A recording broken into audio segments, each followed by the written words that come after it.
And I believe for creatives, there's a portion where sometimes depression can kick in. Right. I've noticed that along my journey that, you know, there's, you sold a dream, you're great, we're going to do this. Mm-hmm. It doesn't all the way happen. You realize that you're a commodity or a product, you can be disposed of. You're left on your own. The phone calls aren't being answered. The people used to say, hey bro, that all stops. Everyone around you is looking like you're the person who's going to get them out of their situation. Exactly. And there's a moment where there's nothing happening and you can't figure it out. Dude, what you just said exactly was what happened.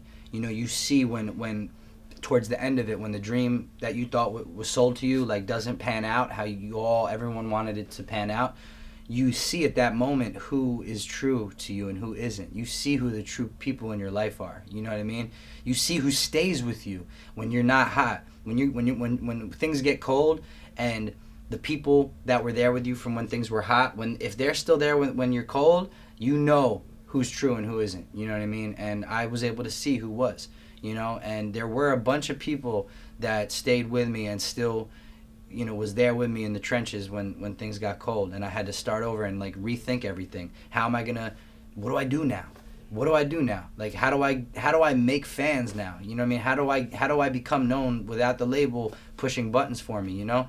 And I figured it out, man. I was blessed enough to have cats like Illmind and Static Selector and this guy Ill Factor, like I mentioned earlier, and my dude Ill Will, and just so many people, my dude Jeremy, that were running around out here. Like, those are the people that are going to help you get to where you need to be, because they're not in it. They know what you are, and they believe in what you are and what your vision is, and that's when things are going to become successful. You know what I mean? I've seen it. Like, I see the music and the just me. I look at pictures and things of me when I was in that time period. It's just like, that's not me. Like, I know my identity now. I was able to figure out who I was because I left Interscope. You know what I mean? Like, I wasn't able to discover who I was as an artist or an identity or a brand while I was with them, because they were making me think I was something else, you know? So, you know, as soon as all those things, like I said, get removed and stripped away, you go back to a normal, regular Joe Schmo, and you got to figure out how to do it the right way. And I have. And look, it's like now I'm out here with my dude Hoodie Allen. We're on an international European tour. Yep. You know, like, I see kids tattooing my lyrics on their body and giving me gifts of things that I didn't even know they knew that I liked certain things, and they're bringing it to me to the venue, you know, and it's like, it's insane. It's insane. Thousands of people, you know what I mean? So that just goes to show you, man, like, when you stick to your guns, that's when results happen. You know what I mean? And I'm going to keep doing it until it makes sense to enter into a label situation again, you know?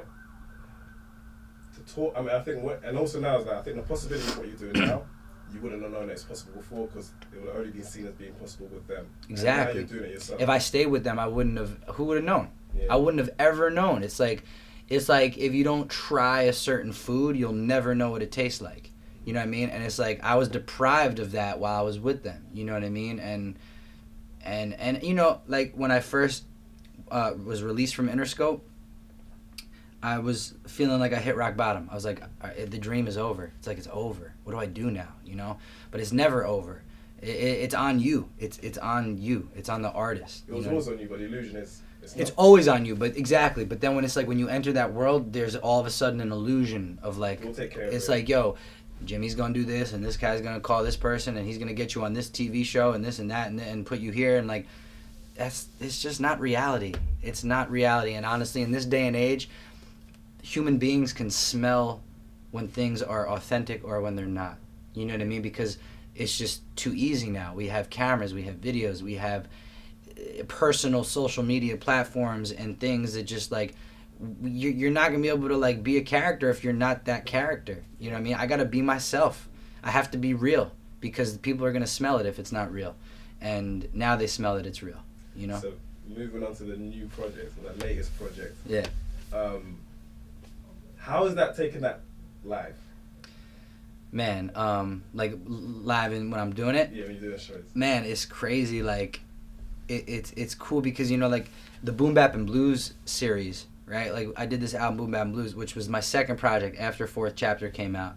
My second project was Bap Blues. It was me and Static Selector, and that, like I said, fourth was always my most personal and like introspective project, but Boom Bap was really important too because that showed another side of me, you know, that like it wasn't as personal and as deep and introspective and dark as the fourth chapter, but it was so important because it shows the other side of Jared Evan, which is like this grimy hip hop boom bap side of me, you know, which there, you know, don't get me wrong, there is boom bap elements on fourth chapter, like pretty much every record on that album is a breakbeat chopped up with hip hop sensibilities, OD, you know, but I wanted to link with Static and show the fans and everybody like the other side of me, not a different side, the other side of me, because there's two sides, you know, and I think it was super important, and it really did so well, man. Like people, I was nervous because I was like, okay, here I have this fourth chapter project, we got Charlie Brown, like we have all these like introspective, uplifting, deep records. Now it's like I'm coming with just some like really funky, like raw boom bap, like Wu-Tang reminiscent style sounding stuff, and I'm like, will these kids that are resonating heavy with the fourth chapter, are they gonna get boom bap? So we were nervous. I was like, I didn't know, and we released it, and I let everybody know like this isn't just me, this is me and Static Selector, and not only did they get it, they loved it, and they embraced it so crazy. And shout out to Action Bronson and Joey Badass for hopping on the project, because you know they definitely helped cross brand that and just like let their fans know about it, and it opened up so many new doors for me. You know, it's like after the Boom Bap project, it's like all of a sudden I'm really good friends with Ninth Wonder and Knots and Rhapsody and you know, Peter Rosenberg. It's like everyone is all of a sudden, you know, they're embracing this project, you know, and it really changed my life, you know. So fast forward to now, we put out Boom Bap Part 2, which is called Still Blue, and we put that out a couple months ago, and the reception, man, has been just as well as the first one. I think the first one was a bit crazier because it was the first time it happened, and it like was brand new, and the concept was new, and it was like Jared and Static and like these features, and but the second one has been just an incredible ride. You know, I just put out the video for Bass is Low, which features Taryn Manning, who plays Pennsatucky on Orange is the New Black, and I think it's at like 60,000 views in a couple weeks now, so that's really dope. And that's independent views. That's independent views. That's not bought. That's not steroided. That's not Vivo like Premiere. That's all real people watching it and sharing it. And so people know the difference. yeah, it's a huge difference, man. And you know, like I said, I have a record on Interscope that has 10 million views now. Went #1 in Greece. Like if you go on YouTube and you type in what I did with them, it has 10 million views. You know. 25,000 likes, but you compare that with Charlie Brown that has 300,000 views. The impact Charlie Brown has is so much bigger than this video that I did with Interscope that has 10 million views. Because the Charlie Brown thing is so real. Thank you. It's so real, and it's growing up. A lot of people are in that Charlie Brown state of mind. I think that's why it like is my most popular record. Like. I didn't know. You know, when I wrote it, I was like, I'm gonna write a really deep record about me. Like when I wrote it, I wasn't. So it's about you. Yeah, I wasn't thinking to myself, I'm gonna write a record that the fans will relate to. No, I when I wrote it, I was like, I'm gonna talk about me right now. I'm gonna make this record because it's therapy for me.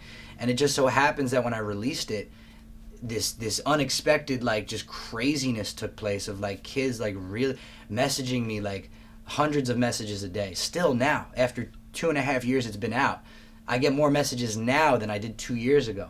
You know what I mean? And every night that I've been on tour with Hoodie performing that record, I've had hundreds of messages from kids saying, you know, I cried when you performed it. Like I cried at the show when you performed it because I've been feeling that way and I haven't been able to tell anybody.